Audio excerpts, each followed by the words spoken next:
रविवार का व्रत सूर्य देव को समर्पित होता है।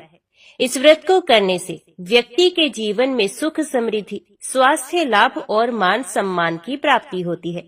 ऐसा माना जाता है कि इस व्रत को करने से सूर्य देव प्रसन्न होते हैं और भक्त को ऊर्जा, आत्मविश्वास और सफलता प्रदान करते हैं। सूर्य देव को आयु और स्वास्थ्य का देवता माना जाता है। इस व्रत से नेत्र, हृदय और हड्डियों की समस्याओं में लाभ होता है। ये व्रत नौकरी, व्यापार और सामाजिक प्रतिष्ठा को बढ़ाता है। कुंडली में सूर्य ग्रह कमजोर हो तो ये व्रत करने से उसका प्रभाव कम होता है। घर में सुख, समृद्धि और सौहार्द बना रहता है। पौराणिक कथा के अनुसार प्राचीन काल में एक वृद्ध महिला थी जो बहुत गरीब थी। वह रविवार के दिन व्रत रखती और सूर्य देव की उपासना करती थी। एक दिन सूर्य देव ने उसकी परीक्षा लेने के लिए एक साधु का रूप धारण किया और उससे भोजन मांगा। वृद्धा ने कहा कि वह उपवास पर है और उसके पास देने के लिए कुछ भी नहीं है, लेकिन उसकी भक्ति को देखकर सूर्य देव भगवान जो साधु बने हुए थे वो प्रसन्न हो गए और आशीर्वाद दिया कि वे धन धान्य से संपन्न हो जाएगी। कुछ ही दिनों में उसके घर में समृद्धि आ गई और उसकी गरीबी दूर हो गई। जब गांव के अन्य लोगों ने ये देखा तो वे भी रविवार का व्रत करने लगे। इस प्रकार रविवार व्रत की महिमा पूरे क्षेत्र में फैल गई और लोग इसे करने लगे। इस व्रत को करने के लिए प्रातः उठकर स्नान कर लाल वस्त्र धारण करें, सूर्य देव को जल अर्पित करें, सूर्य देव के मंत्रों का जाप करें, दिन भर फलाहार करें और अन्न न खाएं, सूर्य देव की कथा सुने और आरती करें। शाम को सूर्यास्त के बाद व्रत खोलें। इस दिन नमक और तेल का सेवन नहीं करना चाहिए। क्रोध और कटु वचन से बचें, दूसरों की सहायता करें और दान दें। इस प्रकार रविवार व्रत करने से सूर्य देव की कृपा प्राप्त होती है और जीवन में सुख, शांति व समृद्धि आती है। तो चलिए अब सुनते हैं सूर्य देव की पौराणिक कथा। एक था राजा और एक थी रानी। उनके पास सिपाही, घोड़े, दास दासियां, धन दौलत सब कुछ था, सिर्फ उन्हें संतान नहीं थी। इसी कारण राजा रानी बहुत ही दुखी रहते थे। संतान प्राप्ति के लिए उन्होंने हर तरह का दान, धर्म, धार्मिक अनुष्ठान, जप, मंत्र, व्रत, पूजा पाठ किए, लेकिन कोई फायदा नहीं हुआ। अब राजा रानी दोनों ही बुढ़ापे की ओर बढ़ते गए। बुढ़ापे की ओर बढ़ते गए तो होता क्या है कि दोनों गहन सोच में पड़ गए। अब हमारे इतने बड़े राज्य का क्या होगा? कौन बनेगा इस राज्य का वारिस? कौन लेगा प्रजा की जिम्मेदारी? राजा रानी दिन रात इसी चिंता में घुलने लगे। उन्हें खाने पीने की भी सुध न रही। तो एक सुबह होता क्या है कि राजा के दरबार में एक साधु आता है। तो दासी रानी को इत्तला करती है। तब वे दासी से कहती है, ये मेरा अंतिम दान धर्म है, इसके बाद मैं अपने हाथों से कोई भी दान धर्म नहीं करूंगी। रानी चावल भरा साज हाथ में लेकर बाहर आती है और साधु की झोली में भिक्षा डालने के लिए आगे बढ़ती है। तो उसके चेहरे पर छाई उदासी साधु की दृष्टि में आ जाती है और वे उससे पूछता है, रानी साहबा क्या हुआ है, आप इतनी उदास क्यों है? तब रानी साधु को सारी हकीकत बताती है और सिसकने लगती है। उस पर वह साधु कुछ पल गंभीर हो जाता है और कहता है, रानी साहबा चिंता मत करना, आपकी संतान की इच्छा पूरी हो जाएगी। आपकी कोख से एक पुत्र जन्म लेगा। मात्र वह 14 साल तक ही आप लोगों को मिलेगा। उसके आगे वह इस मृत्यु लोक में नहीं रह पाएगा। इससे बढ़कर आपको कुछ देना मेरे लिए संभव नहीं। अपनी बात पूरी करते उसने अपनी झोली में हाथ डाला, थोड़ी सी भभूत निकालकर रानी को दी और कहा, आप और महाराज दोनों इसे बांटकर ग्रहण करना, तुम्हें जल्दी ही पुत्र की प्राप्ति होगी। इतना कहकर साधु अपनी राह चला गया। उसके जाने के बाद रानी सोचने लगी, 14 साल तो 14 साल ही सही, उतने समय के लिए हमें पुत्र मिलेगा, ये काफी है। उतने साल तक मैं उसे जी जान से बड़ा करूंगी, उसे ढेर सारा लाड़ प्यार करूंगी, अपनी संतान की मुराद पूरी करूंगी। उस रात अपना सारा राजकाज खत्म करके राजा जब रानी के महल में गए तो रानी ने क्या किया कि राजा को सारी बात बताई और साधु की दी भभूत राजा को दिखाकर बोली, साधु महाराज ने ये भभूत हम दोनों को ग्रहण करने के लिए कहा है। तो राजा बोले, इतना दान धर्म किया, जप तप किया, कोई फल नहीं मिला, अब इस भभूत से हमें संतान प्राप्ति होगी क्या? उस पर रानी बोली, जब इतना सब कुछ किया तो अब ये भी सही, खामखा उस साधु के क्रोध को क्यों बुलावा दे। राजा को अब किसी पर विश्वास नहीं था, लेकिन पत्नी को दुख न पहुंचे इसलिए वह राजी हो गया। राजा राजी हो गया तो फिर क्या होता है कि राजा रानी दोनों नहाते धोते हैं, फिर अपने भगवान का नाम स्मरण करते हैं, अपने पुरखों को स्मरण करते हैं और उस साधु महाराज का नाम स्मरण करके वे भभूत बांटकर दोनों खाते हैं। उसके बाद दोनों निश्चिंत होकर सो जाते हैं। तो कुछ दिन गुजर जाते हैं और साधु द्वारा कहे अनुसार रानी गर्भवती हो जाती है। उस पर राजा रानी दोनों की खुशी गगन में नहीं समाती। राजा रानी से बोला, महारानी सचमुच साधु महाराज की कृपा हो गई। तो 9 माह 9 दिन और 9 घंटे पूरे होकर रानी ने एक सुंदर गोरे पुत्र को जन्म दिया। राजा ने बड़ी धूमधाम से पुत्र का नामकरण संस्कार किया। सारे राज्य में 8 दिन तक अन्न संतर्पण रखा, उत्सव मनाया गया। अब पुत्र की कुंडली देखने के लिए राज्य के सबसे विद्वान पंडित जी को बुलवाया। तो कुंडली देखकर पंडित जी बड़े चिंतित हो गए और कहने लगे, महाराज हमारा राजपुत्र सिर्फ 14 साल तक हमारे पास रहेगा। राजा को इस बात की भनक थी, रानी को भी साधु महाराज की बात याद थी। दोनों चुप रह जाते हैं। उसके बाद राजा और रानी बड़े लाड़ प्यार से बेटे की परवरिश करते हैं, उसकी हर ख्वाहिश को पूरा करते हैं। थोड़े समय के लिए ही सही, भगवान ने संतान की अपनी मुराद पूरी कर दी, इसी से वे समाधान मानते हैं। राजपुत्र दिन प्रतिदिन बड़ा होता है। जब वे 7 साल का हो जाता है तो राजा एक अच्छे गुरु की नियुक्ति करके उसे पढ़ाई लिखाई, राजशास्त्र, शस्त्र विद्या, घुड़सवारी इत्यादि 12 विद्याओं का शिक्षण देते हैं। जब वह सब शस्त्र विद्या में पारंगत हो जाता है और 12 साल की उम्र का हो जाता है, तब एक अच्छी सी राजकन्या को खोजकर उसकी शादी कर देते हैं। तो 2 साल और बीत जाते हैं। बेटा 14 साल का हो जाता है। एक दिन राजपुत्र राजा से बोलता है, पिताजी मैं अपना सारा राज्य घूमकर देखना चाहता हूँ। आज तक मैंने सिर्फ इस राजवाड़े के अतिरिक्त कुछ नहीं देखा है। बेटे की बात सुनकर राजा चिंतित हो जाता है, क्योंकि पुत्र का 14वां साल शुरू हुआ था। अब कोई अनहोनी होने का वक्त नजदीक आ पहुंचा था। लेकिन राजा ये सब बातें पुत्र को बता नहीं सकता था। वह क्या करता है कि चेहरे पर खुशी लाकर बेटे से कहता है, हाँ हाँ जरूर जाओ बेटा, तुम्हें अपना सारा राज्य घूमकर देखना चाहिए। कहाँ क्या है ये सब जानना चाहिए। कल मेरे बाद तुम्ही को तो राजा बनना है। मात्र एक बात का ध्यान रखें, तुम जहाँ जा रहे हो, क्या कर रहे हो, ये बात अपनी पत्नी को नहीं बताना। पुत्र कहता है, ठीक है पिताजी, आपने जो कहा है मैं वैसा ही करूंगा। तो होता क्या है कि राजपुत्र दिन भर अपनी पत्नी के साथ मौज मस्ती करता है, खुशियां मनाता है और रात को ठीक 12 बजे बिस्तर से उठकर बाहर चला जाता है। फिर पो फटने से पहले वापस अपने महल में आकर सो जाता है। ऐसे बहुत दिनों तक चलता रहा। अब पुत्र का 14वां साल खत्म होने में कुछ दिन ही बाकी रहते हैं। इतने में क्या होता है कि उसकी पत्नी यानी छोटी रानी रात में जाग जाती है। वे देखती है कि बिस्तर पर राजपुत्र नहीं है। कि महल में सब जगह देखती है तो राजपुत्र कहीं भी नजर नहीं आता। तो वे क्या करेगी, किससे कहेगी? वे चुपचाप रहती है। फिर भोर होने पर वे देखती है कि उसका पत्नी अपनी जगह पर ही सोया हुआ है। वे पति से कुछ नहीं पूछती। लेकिन दूसरी रात भी वैसे ही होता है, तीसरी रात, चौथी रात, ऐसे बहुत दिन तक चलता है। रानी बहुत ही चिंतित हो जाती है। पति रात को जाता कहाँ है, किससे मिलने जाता है? उसको मन में ढेर सारे सवाल उठते हैं, लेकिन उसे पूछने में उसे डर लगता है। शायद पति गुस्सा कर बैठे। सास ससुर से पूछने के बारे में सोचा तो उसकी कुल मर्यादा बीच में आ जाती है। तो इस तरह मन ही मन वे कुड़ती रहती है।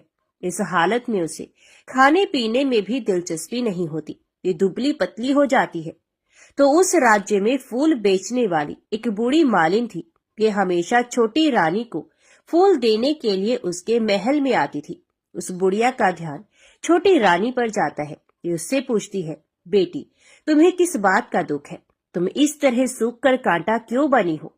उस पर रानी कहती है, क्या बताऊं तुम्हें अम्मा, तुम्हारा राजपुत्र हर रात बिस्तर पर से उठकर कहीं चला जाता है और सुबह भोर होते ही वापस आकर सो जाता है। वे कहाँ जाता है? प्रेमिका से मिलने जाता है क्या? ये सोच सोचकर मैं अन्न जल ग्रहण नहीं कर पाती और सूख सूख कर इस तरह कांटा बन गई हूँ। बुढ़िया सब बात सुनकर उसे एक उपाय बताती है। तो बेटी ऐसा करना, आज रात तुम सोना मत, उसके पीछे जाकर देखना कि वे कहाँ जाता है, क्या करता है। उसकी अच्छी तरह से पहरेदारी करना। पर मुझे नींद आ गई तो? तुम्हें नींद ना आए इसलिए एक काम करना, अपने बाएं हाथ की उंगली में एक जख्म करना, उस पर थोड़ी सी मिर्च छिड़कना। उससे तुम्हें बड़ी जलन होगी और उस पीड़ा से तुम्हें रात भर नींद भी नहीं आएगी। रानी बुढ़िया के कहे अनुसार ही करती है। उंगली की जलन से उसे बड़ी देर तक नींद नहीं आती, लेकिन बाद में वे सो जाती है। दूसरे दिन सुबह बुढ़िया फूल लेकर उसके महल में पहुंचती है और पूछती है, क्या हुआ बेटी, देख पाई क्या पति कहाँ जाता है? रानी कहती है, नहीं अम्मा, पहले कुछ समय जलन के कारण मुझे नींद नहीं आई, पर कुछ देर के पश्चात मैं तो सो गई। बुढ़िया कहती है, कोई बात नहीं, आज तुम उंगली पर पहले से थोड़ा बड़ा जख्म करना और ज्यादा मिर्च लगाना। तो रानी वैसे ही करती है, परंतु वे सिर्फ पति के बिस्तर से उठकर बाहर निकलते वक्त तक जाग पाई। वे उसके पीछे नहीं जा सकी क्योंकि उसकी आंखें उस समय तक मुंद गई थी। दूसरे दिन सुबह बुढ़िया फिर आती है तो उसने पूछने से पहले ही रानी रोकर कहती है, अम्मा, मैं आज भी उनकी पहरेदारी ठीक तरह से नहीं कर पाई। बुढ़िया कहती है, रोना नहीं बेटी, सब कुछ ठीक हो जाएगा। तुम आज रात जख्म और बड़ा करना और उस पर ज्यादा मिर्च लगाना, और एक काम करना, वे जब जाने के लिए निकलता है तो उसका रास्ता रोकना। बुढ़िया ने जैसा बताया रानी वैसा ही करती है। आज रात उसे नींद नहीं आती। पति रात 12 बजे बिस्तर से उठकर जब महल से निकलने के लिए चलने लगता है तो वह बुढ़िया ने जैसे बताया वैसे ही करती है। दौड़कर जाकर पति का रास्ता रोकती है और कहती है, कहाँ जा रहे हो, किससे मिलने जा रहे हो, मुझे सब बताओ। राजपुत्र उसे समझाने की बहुत कोशिश करता है। देखो, अगर मैंने तुम्हें वह बताया तो मैं तुम्हें दोबारा नहीं मिल पाऊंगा। कोई बात नहीं, ना मिल पाओ, लेकिन आप रात के समय कहाँ जाते हो ये मुझे पहले बता दीजिए। राजपुत्र निरुपाय हो जाता है। पत्नी की जिद के आगे उसकी एक नहीं चल पाती। ठीक उसी समय उसका 14वां साल खत्म होकर 15वां साल लगने वाला था। जो होता है वो हो जाने दो, वे सोचता है, और कुछ चावल मंत्रों से सिद्ध करके पत्नी को देकर कहता है, इन चावलों के दानों को दोनों हाथों की मुट्ठी में पकड़ना। पहले दाएं हाथ में पकड़े चावल मेरे ऊपर फेंकना, मैं कौन हूं तुम्हें पता चल जाएगा। बाद में बाएं हाथ में पकड़े चावल मेरे ऊपर फेंकना, मैं जैसा था तुम्हें मिल जाऊंगा। लेकिन यदि तुम बाएं हाथ के चावल मेरे ऊपर फेंकना भूल गई तो मैं तुम्हें कभी नहीं मिल पाऊंगा। रानी ने कहा, नहीं भूलूंगी। रानी बड़े आत्मविश्वास के साथ कहकर दाएं हाथ में पकड़े चावल पति के ऊपर फेंक देती है तो राजपुत्र एकदम एक विशाल घोड़ा बन जाता है। एकदम उम्दा, सफेद, गर्दन पर लंबी अयाल। देखते ही देखते वे तेजी से दौड़ने लगता है। रानी उस घोड़े को एकदम भौचक्की होकर देखने लगती है और पति ने बाएं हाथ के चावल फेंकने की जो बात कही थी वे भूल जाती है। उसकी आंखों के सामने घोड़ा महल से बाहर निकलकर चला जाता है। घोड़ा जो महल से बाहर जाता है तो वापस नहीं आता। अब रानी को बड़ा पश्चाताप होता है। वे स्वयं को कोसने लगती है, लेकिन अब उसका कोई फायदा नहीं होने वाला था। राजपुत्र अब वापस नहीं आने वाला था। सुबह होते ही महाराजा महारानी को सब बात पता चलती है। उन्हें बहुत दुख होता है। वे बिस्तर पकड़ते हैं और राह देखते हैं कि एक दिन उनका बेटा वापस आ जाए। इस तरह 1 महीना गुजर जाता है, 2 महीने गुजरते हैं, 3 महीने गुजर जाते हैं, आखिर 6 महीने पूरे होते हैं। राजपुत्र का कोई अता पता नहीं लगता। प्रधान राजपुत्र को ढूंढने के लिए राज्य के गांव-गांव सिपाही भेजता है, लेकिन उन्हें कोई सफलता नहीं मिलती। इधर रानी अपनी हठ के कारण पति गायब हो गया, ये सोचकर स्वयं को मन ही मन कोसती है और प्रण लेती है कि कुछ भी करके पति को ढूंढ के लाएगी और उसे वापस घर लेकर आएगी। एक दिन वे सुबह उठकर सास ससुर के महल में जाती है और कहती है कि मैं अपने पति की खोज में जा रही हूँ। महाराजा महारानी को और क्या चाहिए था, कुछ भी करके उनको बेटा उन्हें वापस मिलना चाहिए था। वे बहू को जाने की अनुमति देकर कहने लगे, बेटी तुम्हें जो चाहे वो करो, जहाँ जाना है वहाँ जाओ, लेकिन हमारे बेटे को वापस लेकर आओ, भगवान तुम्हें कामयाबी दे। अब रानी क्या करती है कि अपना शाही वेश बदलकर एक सेठानी बन जाती है। कुछ दास दासियों को, कुछ नौकरों को साथ में लिया, कुछ सामान साथ लिया और राज्य की सीमा पर जाकर वहां एक भोजनालय खोल दिया। वहां आने वाले सब यात्रियों को खाना मुफ्त में देने लगी। मात्र एक शर्त रखी कि खाने वाले को उसकी देखी कोई अजीब चीज उसकी मालकिन को यानी राजकन्या को बतानी पड़ेगी। तो वहां आने वाला हर नागरिक अपनी तरफ से मैंने ये देखा, मैंने वह देखा, ये कहकर वहां से मुफ्त खाना खाकर जाता था। परंतु रानी को जो बात चाहिए थी वे अब तक नहीं मिली थी। ऐसे ही कुछ दिन और बीत गए। तो इधर क्या होता है कि रानी के महल फूल लेकर जाने वाली बुढ़िया के एक बेटा और बहू थे। उनका एक छोटा बेटा था, यानी बुढ़िया का एक पोता था। तो बेटा और बहू सुबह काम के लिए निकलते थे, तो पोते को संभालने की जिम्मेदारी बुढ़िया पर रहती थी। बुढ़िया दिन भर पोते को संभालती थी। एक दिन होता क्या है कि बुढ़िया को पान खाने की आदत थी, तो पान लगाने के लिए चूना चाहिए था। वे उसे तैयार करने के लिए सीपियां लेकर आई। इन सीपियों को भूनने के लिए गोबर के कंडे चाहिए थे। कंडे इकट्ठा करने के लिए वे बांस की टोकरी लेकर चरवाहे के मैदान में गई। वहां बहुत सारे कंडे थे। उन्हें जमा करते करते उसे घर आने में अंधेरा हो गया। इस ओर शाम होते ही काम से वापस बेटा बहू घर पहुंचे तो देखा कि बच्चा घर पर अकेला है और रो रहा है। वे दोनों गुस्से से लाल पीले हो गए। इतने में बुढ़िया घर आ गई। बेटा ने पूछा, पोते को घर अकेला छोड़कर कहाँ गई थी?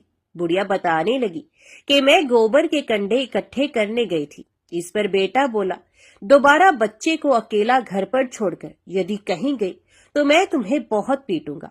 बुढ़िया कहने लगी, नहीं बेटा, फिर कभी ऐसा नहीं करूंगी। लेकिन दूसरे ही दिन बुढ़िया ये बात फिर से भूल गई और फिर चरवाहे के मैदान पर कंडे इकट्ठा करने चली गई। शाम को जब बेटा बहू काम से वापस लौटे तो देखती हैं कि बच्चा घर पर अकेला है और रो रहा है। अब उसके बेटे की सहन शक्ति खत्म होने लगी और बुढ़िया के वापस आने पर उसे घर से निकाल दिया। बुढ़िया रात भर घर के बाहर अंधेरे में बैठी रही और सुबह होते ही हाथ में टोकरी लेकर कंडे इकट्ठा करने के लिए निकल गई। उस दिन उस पर कंडे इकट्ठे करने का मानो पागलपन सवार था। कंडे इकट्ठे करते करते कब अंधेरा छा गया उसे मालूम ही नहीं चला। उसे जब ध्यान आया तो गांव का रास्ता भी ठीक तरह से दिखाई नहीं दे रहा था। वे अंधेरे में आंखें फाड़कर देखती देखती किसी तरह आगे निकल पड़ी। तो होता क्या है कि एक कपिला गाय छन छन की आवाज करती, गले की घंटी बजाती ठुमक कर उस मैदान पर गई। उसे देखकर बुढ़िया सोचने लगी कि इस गाय के पीछे पीछे जाऊंगी तो गांव तक पहुंच जाऊंगी। तब बुढ़िया उसके पीछे पीछे जाने लगी। वे गाय क्या करती है कि उस मैदान से लेकर एक एक करके 6 मैदान पार करती है। आखिर में वे 7वें मैदान तक पहुंचती है। तो वहां क्या होता है कि उस मैदान पर एक बड़ा सा पत्थर है। गाय जाकर उस पत्थर को अपना सींग मारती है। सींग मारा तो वे पत्थर दूर हट गया और पाताल में नीचे जाने की सीढ़ियां दिखाई देने लगी। तब वे गाय उन सीढ़ियों से नीचे जाने लगी। बुढ़िया वे सब देखती रही और झट जाकर गाय की पूंछ को पकड़ लिया। पूंछ पकड़कर वे गाय के साथ नीचे पाताल में पहुंच गए। पाताल में पहुंचते ही तुरंत गाय की पूंछ छोड़ दी और इधर उधर देखने लगी। वहीं से बुढ़िया ने देखा कि पाताल में सब जगह जगमगाहट है, दिया दीप जलते हैं और तेज रोशनी गाय के ऊपर पड़ती है और वहां अद्भुत घटनाएं घटने लगी। गाय के नीचे जाते ही उसके गले में अपने आप सांकल पड़ गई और छमछम करके कोई दुधाड़ी में गाय का दूध दुहाने लगी।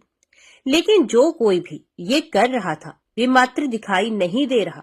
बुढ़िया बहुत घबरा गई, कहाँ आकर फंस गई वे सोचने लगी और यहाँ वहां छिपने के लिए जगह ढूंढने लगी। लेकिन उसे कहीं भी जगह नहीं मिली, हर जगह उजाला ही उजाला था। तो वे यूं एक कोने में खड़ी रह गई और जो कुछ सामने हो रहा था उसे चुपचाप देखने लगी। कुछ पल के बाद वहां झट से एक उम्दा सफेद घोड़ा आया। वहां 2 कुंड थे, उसमें से एक कुंड में उस घोड़े ने छलांग लगाई और ऊपर आ गया। अब उसे राजपुत्र का रूप प्राप्त हो गया। राजपुत्र बनने के बाद उसने दूसरे कुंड के पानी में स्नान किया। वहां रखे गए नए कपड़े पहने। नजदीक ही एक सुंदर पलंग था, उस पर आकर वे बैठ गया। उसके सामने अपने आप 5 पकवानों की थाली आ गई। दूध की एक प्याली आ गई, पान सुपारी आ गई। उसके सामने एक दिया जलता रहा। राजपुत्र ने खाना खाया, दूध पिया, पान सुपारी खाया और बिस्तर पर लेट जाने से पहले सूर्यदेव का स्मरण करके सामने जलते दिए से पूछा, दिए दिए दीपंकर, मेरे माता पिता क्या कर रहे हैं? दिया बताने लगा, बेटे के शोक में डूबे हैं। राजपुत्र ने पूछा, राज्य कौन संभाल रहा है? तो दिया बोला, राज्य प्रधान संभालता है। राजपुत्र ने पूछा, मेरी पत्नी क्या करती है? तो दिए ने कहा, उसने चौराहे पर भोजनालय शुरू किया है और आते जाते लोगों से वे नई खबर के बारे में पूछती है। दिए के ये कहते ही राजपुत्र कहते हैं, ठीक है। उसके बाद वे सो गया। बुढ़िया कोने में खड़ी रहकर ये सब देखती रही। ऐसी अद्भुत घटना उसने जिंदगी में पहली बार देखी थी। उसे अंदर ही अंदर चुलबुलाहट होने लगी। वे अपनी भूख प्यास भूल गई और आगे क्या होता है कि वे बेचैनी से सब कुछ देखने लगती है। लेकिन उसके बाद और कुछ घटनाएं नहीं घटती। रात गुजर गई और सुबह हो गई। सुबह होने पर पलंग पर सोया राजपुत्र उठा और फिर से पहले वाले कुंड में छलांग लगाई। तो अब वे फिर से घोड़ा बनकर कुंड से बाहर आ गया। बाहर आते ही वे तेजी से उस पाताल नगरी से बाहर निकल गया। लेकिन वे कहाँ गया, बुढ़िया को कुछ पता नहीं चला। उसके बाद पिछली रात की तरह कोई उस गाय का छमछम करके दूध दोहने लगा। जैसे ही दूध दोहाना खत्म हुआ, उसके गले की सांकल अपने आप खुल गई और वह गाय तेजी से ऊपर जाने वाली सीढ़ियों की ओर भागने लगी। गाय को दौड़ते देखकर बुढ़िया सोचने लगी, अब गाय के साथ यहाँ से ऊपर जाना ही समझदारी है, नहीं तो कोई मुसीबत आकर मेरे ऊपर टपक जाएगी। झट से उसने गाय की पूंछ पकड़ ली और गाय के साथ ऊपर आ गई। गाय जब ऊपर मैदान में पहुंची तो सुरंग का रास्ता अपने आप बंद हो गया और उसके मुंह पर एक बड़ा सा पत्थर पूर्वत खड़ा हो गया। ऊपर आकर वह गाय जंगल की ओर निकल गई तो इधर बुढ़िया एकदम बावली सी गई। उसने पाताल नगरी में जो कुछ देखा वे जल्द से जल्द किसी को बताने के लिए उतावली हो उठी। उसे एकदम याद आया कि नगर की सीमा पर कोई औरत भोजनालय चलाती है और नई बात बताने वाले को अच्छा खाना पीना मुफ्त में देती है। और वे सोचने लगी, क्यों ना मैं ये बात उस औरत को जाकर बताऊं। यदि उसे ये बात पसंद आ गई तो बाकी जीवन खाने पीने की झंझट से मुक्ति मिलेगी। बुढ़िया ने मन में तय किया और तुरंत उस भोजनालय के द्वार पर टंगे नगाड़े के सामने खड़ी हो गई और जोर जोर से नगाड़ा बजाना शुरू कर दिया। नगाड़े का इस तरह शोर सुनकर मालकिन यानी कि छोटी रानी मन में प्रसन्न हो जाती है कि शायद कोई बड़ी बात लेकर यहाँ आया है। रानी सिपाहियों को आदेश देती है, जाइए और जो कोई आया है उसकी अच्छी खातिरदारी कीजिए। आदेश पाते ही सिपाही नीचे दौड़ गए तो एक बुढ़िया नगाड़ा बजा रही थी। उन्होंने पूछा, क्यों री बुढ़िया, क्या हुआ, क्यों नगाड़ा बजा रही हो? तो बुढ़िया बोली, कुछ नहीं बेटा, यहाँ खाना मिलता है ना, इसलिए आई हूँ। खाना चाहिए, मिलेगा, लेकिन तुझे कोई बात बतानी पड़ेगी। हाँ बताऊंगी, एक बात मालूम है मुझे। इस पर सिपाही उसे अंदर लेकर आए। उनको मालकिन का आदेश था कि जो कोई बूढ़ा बुजुर्ग वहां आए उनके साथ अच्छी तरह पेश आना, उनका अच्छा आदर सत्कार करना। तो सिपाही ने उस बुढ़िया का भरपूर आदर आतिथ्य किया। उसे बड़ी सी थाली भरकर व्यंजन परोसते हैं। बुढ़िया कुछ दिनों से भूखी थी, वे खाने पर टूट पड़ी। खाना खाने के बाद सिपाही ने उसे नई साड़ी पहनने को दी। उसके बाद उसे लेकर रानी के पास आए। बुढ़िया और रानी ने तुरंत एक दूसरे को पहचान लिया। बुढ़िया बोली, बेटी तुम, और रानी बोली, अम्मा तुम। बड़ी देर तक दोनों भांति भांति की बातें करती रही। आखिर कुंवरनी बुढ़िया से कहने लगी, अम्मा अब बताओ तुमने क्या नई बात देखी है? नई बात? मैंने कोई नई बात नहीं देखी है। वे तो मेरे पास तुम्हें देने के लिए खाने के पैसे नहीं थे, इसलिए मैंने झूठ कहा और नगाड़ा बजाया।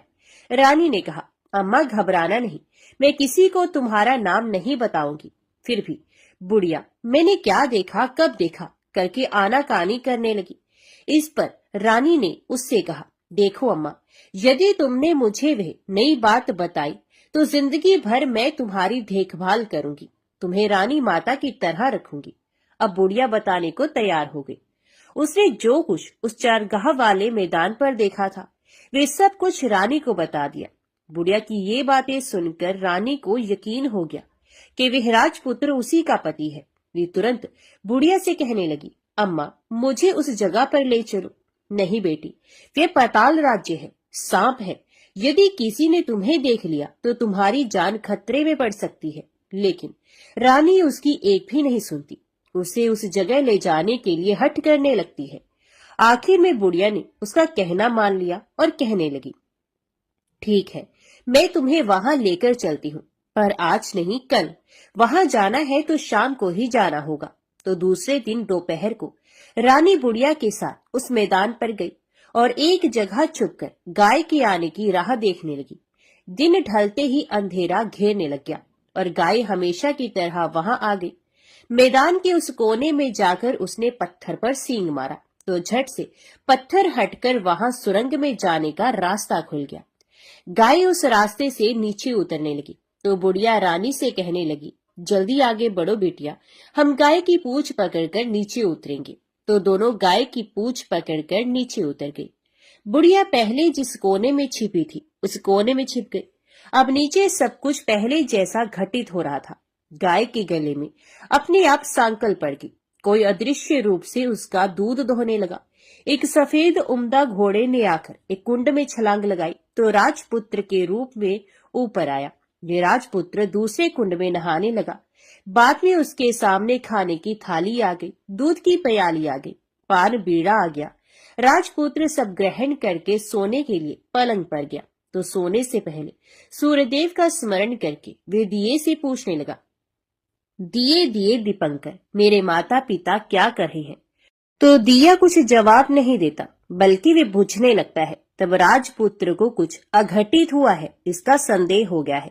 वे उदास हो गया है और जो कुछ हुआ है वे हो जाने दो, ऐसा सोचकर सोने के लिए बिस्तर पर लेट गया। अब रानी का संयम छूट गया। वे दौड़कर पति के पास गई और उसके पैर पकड़ने के लिए आगे बढ़ने लगी। राजपुत्र तुरंत ही पत्नी को पहचान गया और वे झट से पीछे हट गया और चिल्लाने लगा, नहीं नहीं, मुझे मत छूना, सर्वनाश हो जाएगा। रानी दोनों हाथ जोड़कर पति से अपनी भूल स्वीकार करने लगी, स्वामी मुझसे भूल हो गई, मुझे आपसे नहीं पूछना चाहिए था कि आप रात को कहाँ जाते हो। मैं अपनी भूल स्वीकार करती हूँ, मुझे मेरी भूल की सजा मिल गई है। अब आप घर चले।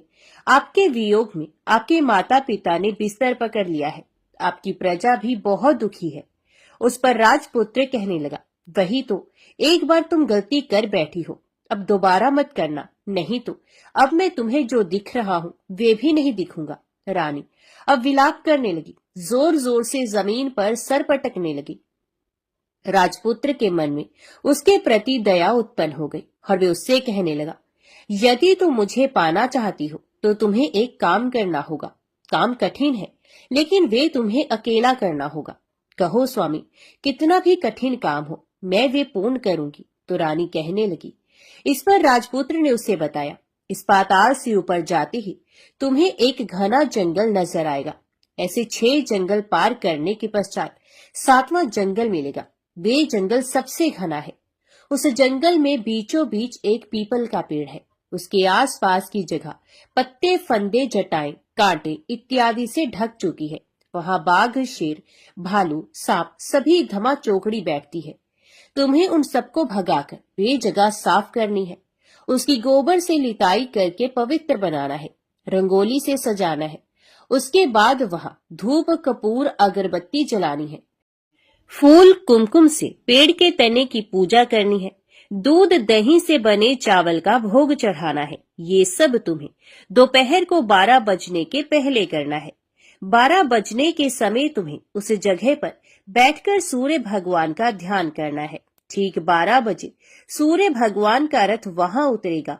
वे सब देखकर खुश हो जाएंगे और कहेंगे, जिस किसी ने ये सब किया है उसे मैं मनचाहा फल दूंगा। तो तुम सामने जाकर उसके रथ का दाहिना घोड़ा मांगना, मैं तुम्हें मिल जाऊंगा।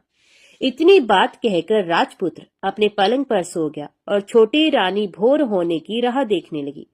भोर होते ही वे बुढ़िया के साथ गाय की पूंछ पकड़कर ऊपर आ गई। ऊपर आने के बाद वे बुढ़िया से कहने लगी, अम्मा, अब मैं अकेले ही आगे जाऊंगी, तुम भोजनालय वापस जाओ।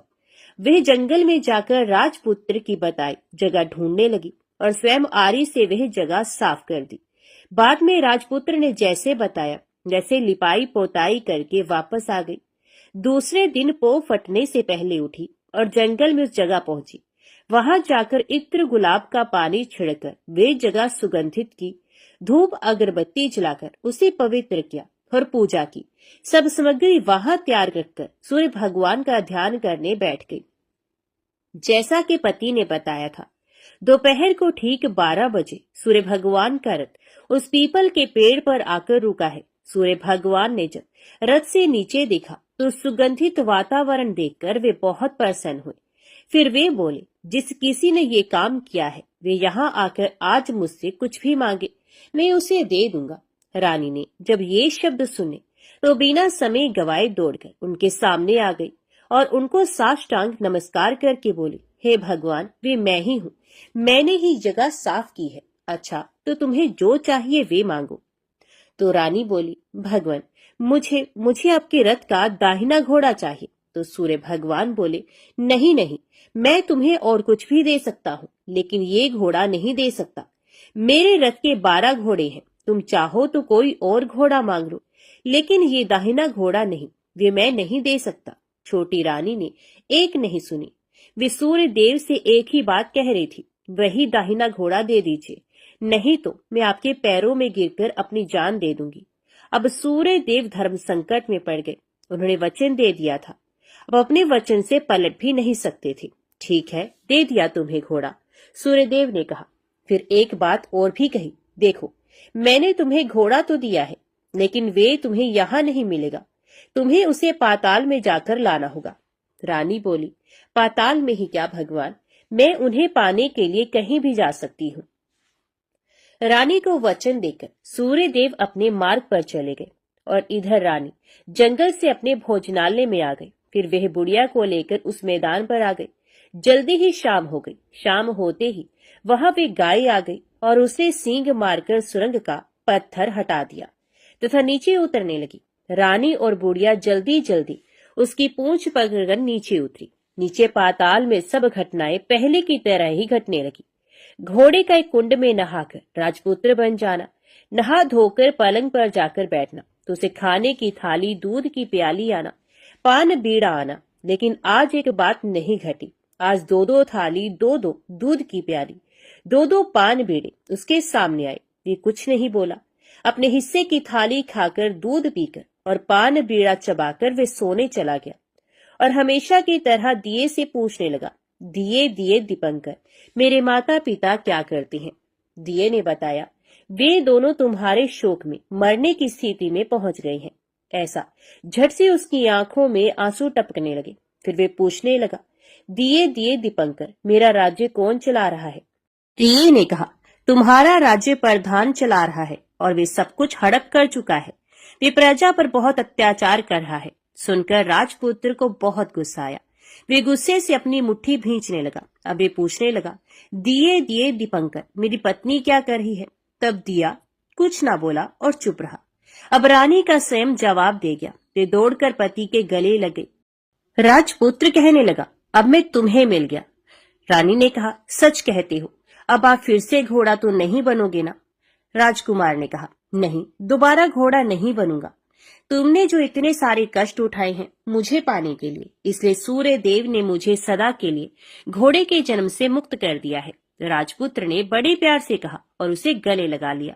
उसके आंसू पहुंचे। कुछ देर के पश्चात भोर हो गई तो गाय की श्रृंखला टूटकर वे ऊपर भूलोक जाने लगी। रानी, राजपुत्र और बुढ़िया उसकी पूंछ पकड़कर ऊपर आ गई। ऊपर आने पर वे सीधे भोजनालय में पहुंचे। वहां का सब सामान लोगों में बांट दिया और उसको ताला लगाकर अपने राज्य में लौट गए। राजपुत्र वापस आता और उसके तेवर देखकर प्रधान घबरा गया। राजपुत्र ने उसे बंदी बनाकर कैदखाने में डाल दिया और राज्य की वागडोर अपने हाथ में ले ली।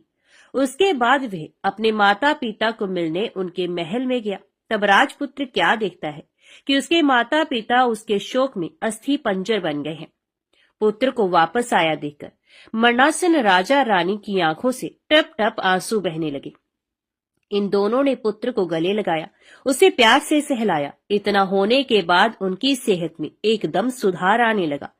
वे अब बिस्तर से उठकर बैठ गए हैं, पुत्र को आशीष देने लगे हैं। राजपुत्र के आने की खबर तुरंत राज्य भर में फैल गई। प्रजा खुशी से फूली नहीं समाई। प्रजाजन राजमहल के सामने इकट्ठे हो गए। राजपुत्र ने भी उन्हें दर्शन दिए और आज से उन्हें कोई दुख नहीं पहुंचाएगा, ऐसा वचन भी दिया। अब राजा अपने पुत्र का राज्य अभिषेक करके उसे सिंहासन पर बिठाता है और बहू को महारानी का दर्जा देता है और स्वयं अपनी पत्नी के साथ ईश्वर स्मरण करते खुशी से दिन बिताता है। महाराजा बना राजपुत्र अच्छी तरह से राज्य चलाने लगा और अपनी पत्नी के साथ सुख शांति से जीवन बिताने लगा। उस बुढ़िया को रानी ने अपने पास ही रख लिया, उसकी अच्छी तरह से देखभाल करने लगी। बुढ़िया और उसके बुढ़ापे के दिन खुशी से गुजरने लगे। तो सब प्रेम से बोलो सूर्य नारायण भगवान की जय। आज की वीडियो में इतना ही। उम्मीद करती हूँ वीडियो आपको पसंद आई होगी। वीडियो पसंद आई हो तो वीडियो को लाइक और चैनल को सब्सक्राइब जरूर कीजिएगा। जय सूर्यदेव लिखकर कमेंट बॉक्स में अपनी हाजिरी और अपने सुझाव देना ना भूलेगा। तो मिलते हैं अगली कथा अगली वीडियो के साथ। तब तक के लिए देखते व सुनते रहिए। जय मां कंचन, जय माता दी।